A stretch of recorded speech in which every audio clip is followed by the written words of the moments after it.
감리교 창설자인 요한 웨슬레 선생님, 어느 날 한 교우가 찾아왔습니다. 목사님, 나는 지금 심각한 문제를 겪고 있어서 마음이 무거운데 걱정도 되고 어떻게 해야 할지 모르겠습니다. 목사님이 그 말씀을 듣고 멀리 소 한 마리가 고개를 들고 울타리 너머를 쳐다보고 있는 것을 보고 말합니다. 저기 저 소가 왜 저렇게 울타리 너머를 바라보는지 아십니까? 글쎄요, 왜 그럴까요? 저 소는 돌담에 가려져 있어서 앞을 볼 수가 없기 때문에 고개를 들어 담 위를 바라보는 것입니다. 형제도 앞에 놓여 있는 문제 때문에 앞을 보지 못하는 어려움이 있는데 고개를 들어 하늘을 보십시오. 담 너머 하늘을 보십시오. 우리의 도움이 되시는 주님을 바라보십시오. 그렇게 말했다는 것입니다. 제가 지난 주일에 이웃교회의 새로운 목사님을 모시기 위한 회의를 인도해야 해서 다녀왔습니다. 사무총회 정회원이 7명, 그 중에 4명이 출석했습니다. 전체 예배 숫자가 5명 되는 그 교회가 새로운 목사님을 모셔야 하는 부담이 있었습니다. 새로 일하기로 한 목사님도 목회를 처음 하는 분이고 자기 살림살이 다 꾸려가면서 목회를 해야 하는 부담이 있었습니다. 저도 그런 교회 해보았기에 그 마음이 어떠한지를 충분히 이해할 수 있었습니다. 선배가 좀 능력이 있으면 좋겠다, 그런 안타까움도 있었고, 하지만 그러한 어려운 문제에 그것만 바라보지 말고 새롭게 일하실 주님을 바라보십시오. 그렇게 격려하고 기도하고 왔습니다. 우리 교회의 전교연 수련을 마치고 좋은 변화들이 있어서 감사합니다. 목사부터 좀 변해야 되겠다 싶어서 저도 새벽기도 묵상한 내용을 함께 카톡을 통해서 여러분에게 보내드렸습니다. 함께 자세하게 읽고 묵상하고 기도하신 분도 있고, 어느 분은 왜 이 아침 이른 시간부터 메시지를 보내는가 방해를 받은 분도 혹 있을지 모르겠습니다. 새벽 기도를 다시 시작하신 분도 있고 저녁에 기도하고 싶어 하는 분도 있습니다. 성경을 다시 공부해 보려는 마음도 있습니다. 수련회 가서 우리 마음에 하나님이 거하시는 성전을 지으십시오, 작정하십시오, 결심하고 내려갑시다. 그러한 일들을 아마 여러분 모두가 한 가지 이상씩 우리 삶의 변화를 가져오기 위해서 뭔가 노력하고 있을 것입니다. 그런데 문제는 이러한 결심들이 행동에 옮겨지는 데에는 쉽지 않다고 하는 데 문제가 있습니다. 혹시 여러분 금식기도 해보셨습니까? 금식을 하려고 작정하면 그때부터 배가 고픕니다. 이상합니다. 먹을 일은 또 왜 그렇게 자주 생기는지 몰라요. 평소에는 그렇게 먹고 싶지 않던 것들이 금식하려고 마음만 먹어도 그때부터 먹고 싶습니다. 금식을 시작하면 머리가 아픕니다. 배도 고픕니다. 야, 꼭 금식기도 해야 되나? 하나님이 이렇게 해야만 기도 들으시나? 잘 먹고 힘내서 더 열심히 기도하자. 그리고 접어본 일이 많습니다.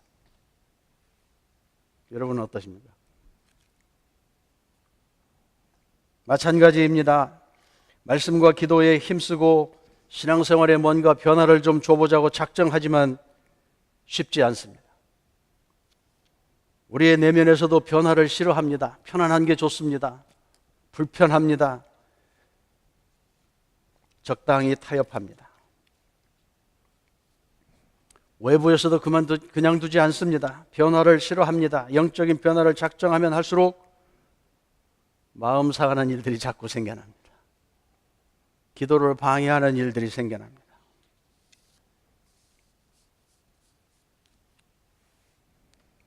영적인 일입니다.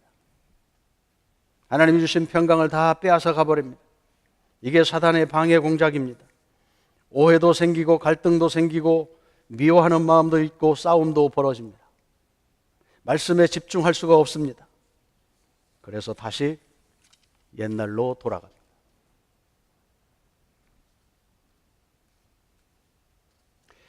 오늘 읽은 시편 62편은 다윗의 시인데 그가 의지적으로 하나님만 바라본다고 고백하면서 하나님 앞에 자기의 문제들을 토로합니다.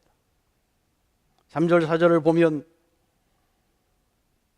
넘어지는 담 흔들리는 울타리같이 사람을 죽이려고 너희가 일제히 공격하기를 언제까지 하려느냐. 그들이 그를 그의 높은 자리에서 떨어뜨리기만 꾀하고 거짓을 즐겨하니 입으로는 축복이요 속으로는 저주다. 아마 그가 처한 형편이 자신을 죽이려고 하는 정적들의 위협이 있는 그 상황에서 이렇게 고백하고 있는 것입니다. 형편을 보면 자기의 마음이 산란해지고 기쁨이 사라지고 두려워하고 걱정이 많아질 수밖에 없는 형편이지만 나의 영혼이 잠잠히 하나님만 바라며 나의 구원이 그에게서 나오는도다. 이것은 문제가 해결된 상태에서 드리는 고백이 아니라 그 문제와 맞닥뜨려 싸우는 형편에 있으면서 그것에 지지 않기 위하여 소리쳐 하나님을 부르고 있는 그의 신앙의 고백입니다. 의지적인 고백입니다. 금방 사라져버릴 입김 같은 사람의 도움을 기대하지 않겠다. 권세나 재물을 의지하지 않겠다. 나는 하나님만 바라보겠다. 하나님만이 나의 반석이요 구원이요 나의 요새이시다. 구원과 영광이 오직 하나님께만 있다. 그러니 나는 하나님만 바라본다. 이러한 고백입니다.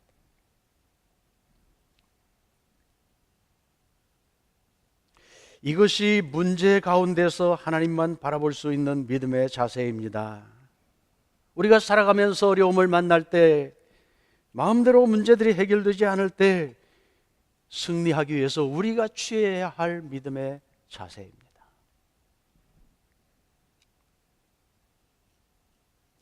감사한 것은 우리 주님께서 우리가 그렇게 튼튼하지 못하다는 걸 미리 아셨다는 것입니다.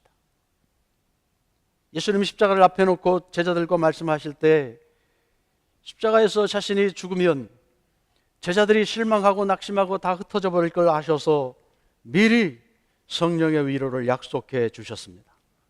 요한복음 14장의 말씀을 보면 보혜사 곧 아버지께서 내 이름으로 보내실 성령 그가 너희에게 모든 것을 가르치고 내가 너희에게 말한 모든 것을 생각나게 하리라. 평안을 너희에게 끼치노니 곧 나의 평안을 너희에게 준다. 내가 너희에게 주는 것은 세상이 주는 것과 같지 아니하니라. 너희는 마음에 근심하지도 말고 두려워하지도 말아라. 마태복음 28장 마지막 절에서도 그렇게 말씀하십니다. 내가 세상 끝날까지 너희와 함께 있겠다. 이것이 위로의 말씀입니다. 삶의 문제는 여전하지만 그 문제 너머에 주님께서 함께 하시며 우리를 바라보신다는 것입니다. 이 약속대로 오순절에 성령 강림을 체험한 제자들은 더 이상 근심하지 않고 두려워하지 않고 죽음과 맞서 싸우면서도 성령 하나님 예수님과 함께 담대하게 살았습니다. 주님을 바라본다는 것은 주님만 의지하는 것입니다. 주님도 의지하고 세상도 의지하고 돈도 의지하고 남편도 의지하고 물론 다 필요한 것들이지만 주님께만 눈을 고정하는 것을 말합니다. 영어 표현을 보면 Fix your eye unto Jesus Christ. 우리의 눈을 거기에 고정시키는 것입니다.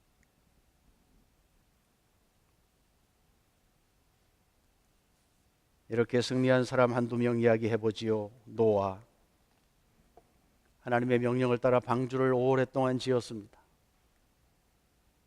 물가에서 짓지 않고 산 위에 올라가서 지어야 했습니다. 미친 사람 취급받았습니다. 멸시받았습니다. 홍수 때에는 그 좁은 공간에 수많은 동물들과 함께 지나야 했습니다. 그가 처한 상황은 쉽지 않았습니다. 그런데 홍수가 끝나고 배에서 나오자마자 제일 먼저 그는 하나님께 제단을 쌓습니다. 창세기 8장 20절, 노아가 여호와께 제단을 쌓고 모든 정결한 짐승과 모든 정결한 새 중에서 제물을 취하여 번제로 제단에 드렸더니, 피가 있는 제사를 하나님께 드렸습니다. 그가 맞은 형편은 불평할 수 있는 상황이었습니다. 있던 것이 다 사라져버렸고 볼품없는 물심판으로 찌그러지고 없어진 삭막한 형편입니다. 냄새나는 곳입니다.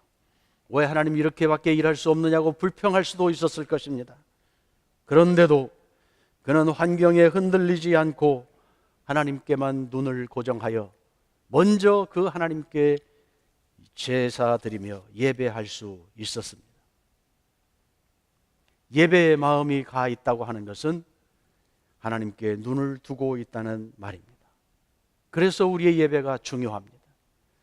마음이 준비되고 시간이 준비되고 정성껏 그 하나님께 예배할 수 있다는 것은 그 하나님이 나에게 가치 있는 분이라고 하는 것을 표현하는 것이기 때문입니다.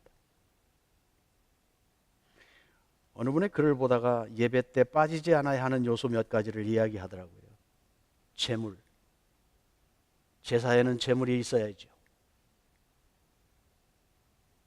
찬양, 하나님께 향한 우리의 감사하는 마음입니다. 간증, 입술과 삶의 고백입니다. 하나님이 나에게 행하신 것이 이렇게 크다고 노래하는 것입니다. 우리의 감사 나눔이 최소한 2명이 되면 좋겠습니다. 너무들 젠틀하셔서 뭐 이렇게 작은 것 가지고 어떻게 나와서 하나님께 표현할 수 있을까? 아닙니다. 내가 오늘 살아 예배할 수 있다는 것만 하여도, 이 자리에 함께 할 수 있다는 것만 하여도 존귀하신 하나님의 이름을 충분히 높여드릴 가치가 있는 일입니다. 할렐루야.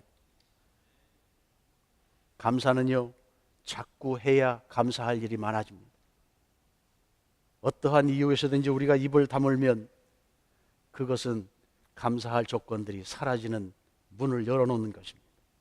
왜 찬양할 때 소리내라고 하나요? 왜 말씀을 소리내어 읽자고 하나요? 그것이 우리에게 자신에게 주는 경고가 되기 때문에 그렇습니다. 기도할 때도 내 귀에 소리가 들릴 정도로 기도하면 좋습니다. 왜요? 내 자신에게도 그 기도를 통하여 새롭게 깨달아지는 것들이 더블 포션의 블레싱이 있기 때문에 그렇습니다. 배나 은혜를 주시기 때문에 그렇습니다. 여호수아는 어땠습니까? 백성을 인도해야 하는 책임에 대한 두려움이 왜 없었겠습니까? 이것을 아시는 하나님께서 그를 미리 격려해 주십니다. 내가 너와 함께 하겠다. 내가 모세를 도와준 것처럼 너도 도와주겠다. 너를 대적할 자가 없을 것이다. 그렇게 격려하며 강하고 담대하라고 말씀하십니다. 그리고 그 비결을 1장 8절에서 여호수아 1장 8절에서 이렇게 말씀하십니다. 이 율법책을 내 입에서 떠나지 말게 하며 주야로 그것을 묵상하여 그 안에 기록된 대로 다 지켜 행하라. 그리하면 내 길이 평탄하게 될 것이며 네가 형통하리라. 하나님의 말씀에 초점을 두고 그 말씀을 배워 삶의 원동력이 되도록 훈련하여 지키면 그것이 주님을 바라보는 일이 된다는 것입니다. 그것이 우리로 승리하게 하는 비결이 된다는 말씀입니다. 주님을 바라본다는 것은 가만히 앉아서 주님 하시는 일을 구경하는 것이 아니라 내 마음이 주님께 향하여 있고 내 생활이 주님께 초점이 맞아 있고 내 마음 속에 주님이 말씀하시는 것을 붙잡고 씨름하며 주님의 사람으로 살아가는 삶의 훈련이 있을 때 우리가 그것을 주님을 바라본다, 주님께 마음을 둔다, 주님과 함께 한다, 그렇게 말할 수 있을 것입니다. 꼭 어려운 문제 때문에 고민하는 분이 있습니까? 갈등하고 있는 분이 있습니까? 주님을 바라보십시오. 몸과 정신이 피곤합니까? 주님을 의지하십시오. 우리의 약함을 아시는 주님은 우리의 우울한 마음도 상실감도 그리고 열등감도 능히 치료하실 수 있습니다. 내일에 대한 두려움도 해결해 주십니다. 남이 알아주지 못하는 마음의 병도 만져 주십니다. 자식에 대한 기대, 배우자에 대한 기대 중요하지요. 그러나 그것도 내려놓으십시오. 가정도 하나님의 다스림 아래 있을 때에만 가치가 있습니다. 사업을 위한 고민과 걱정이 있습니까? 주님께 맡기십시오. 주님의 지혜가 여러분의 것보다 크십니다. 심지어는 주님의 나라 건설을 위해서 수고하는 우리의 사역에 대한 욕심까지도 내려놓아야 합니다. 주님께 맡겨드려야 합니다. 교회의 주인은 주님이시기 때문입니다. 우리가 교회 부흥을 위해서 기도하며 주어진 책임을 감당하기 위해서 수고하는 것 중요하지만, 그러나 그것 때문에 우리에게 기쁨이 사라진다면, 그것이 부담이 되어서 걱정이 되어서 마음껏 주님을 기쁘게 하지 못한다면 잘못된 것입니다. 가장 중요한 것은 주님의 권리를 인정하는 그것 때문에 우리의 마음속에는 기쁨과 즐거움이 함께하여서 그 주님이 내 안에 계시는 것을 삶으로 살아내 함께하는 자들에게 기쁨이 되어지는 것, 이것이 하나님이 우리를 불러주신 이유이며 예배에 놓치지 말아야 할 중요한 일입니다. 무거운 짐이 있으십니까? 지금도 좋을 수밖에 없이 피곤한 분이 계시는데 주님을 바라보십시오. 주님께 마음을 두십시오. 주님을 위하여 사십시오. 그 말씀 붙들고 씨름하십시오. 모양만 주님의 사람이 아니라 능력이 드러날 수 있도록 주님 안에 거하십시오. 그것이 주님을 바라보는 것입니다. 오늘 주님 오셔도 우리가 기쁨으로 그 주님을 허거할 수 있도록 준비된 상태로 그 앞에 나아가십시다. 말씀과 기도에 전념하십시오. 그것이 주님을 바라볼 수 있는 눈을 여는 길입니다. 산란한 것들, 걱정, 염려, 근심으로 가득 찬 우리의 마음들을 다 비워내고 주님만으로 가득 채워 보십시오. 그것이 주님을 바라보는 것입니다. 주님이 우리 마음에 계시면 문제는 더 이상 우리를 흔들 수 없습니다. 주님이 해결자이시기 때문에 그렇습니다. 시편 59편 9절, 나의 힘이신 주님, 주님은 내가 피할 요새입니다. 내가 주님만 바라봅니다. 오늘 읽은 62편 1절 2절, 나의 영혼이 잠잠히 하나님만 바라며 나의 구원이 그에게서 나오는도다. 오직 그만이 나의 반석이시요 나의 구원이시요 나의 요새이니 내가 크게 흔들리지 아니하리이다. 할렐루야. 이것이 저와 여러분의 고백이 되기를 원합니다. 우리 찬송을 같이 불러보기 원하는데, 나의 영혼이 잠잠히 하나님만 바라며, PPT 준비가 바로 될까? 전화기 있는 사람들은 구글에 빨리 쳐보세요. 오직 주만이 나의 반석, 나의 영광. 62편 1절 2절 가지고 만든 노래입니다. 오늘 이 노래의 가사가 우리들의 고백이 되면 좋겠습니다. 나의 영혼이 잠잠히 하나님만 바라며 나의 구원이 그에게서 나는도다. 나의 영혼아 잠잠히 하나님만 바라라. 나의 소망이 저에게서 나는도다. 나의 영혼이 간절히 여호와를 갈망하며 나의 입술이 여호와를 찬양하리. 나의 영혼이 즐거이 여호와를 따르리니 나의 평생에 여호와를 송축하리라. 우리는 정말 주님이 기대하는 것만큼 성장하고 있는가? 우리는 내가 작정한 만큼 주님에게 가까이 가고 있는가? 나의 눈이 주님께만 고정되어 살고 있는가? 내 삶의 이유와 목적이 주님에게 있다고 말하는 것처럼 살고 있는가? 이것이 나의 삶에서 증명되고 있는가? 또 다른 사람에게 영향을 미칠 만큼 그렇게 주님과 함께 살아가고 있는가? 우리의 연약함을 주님 앞에 고백하고, 그러기에 내가 주님을 바라봅니다. 나의 구원이 주님에게만 있습니다. 내 눈이 주님께 가 있기를 작정합니다. 같이 고백하며 기도하십시다. 하나님 아버지, 연약한 우리들을 다시 한번 붙들어 주시기를 원합니다.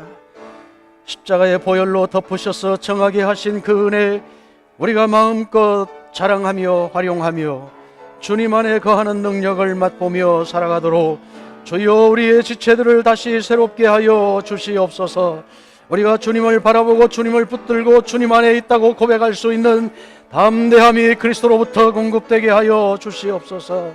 우리의 피곤한 몸, 우리의 연약한 정신과 우리의 영혼을 주여 불쌍히 여겨 주시어 이제는 주님이 우리를 주장하시며 주님이 우리 안에서 드러나는 그 삶을 능력 있게 살아가도록 주님의 능하신 손으로 다시 붙들어 세워 주시옵소서.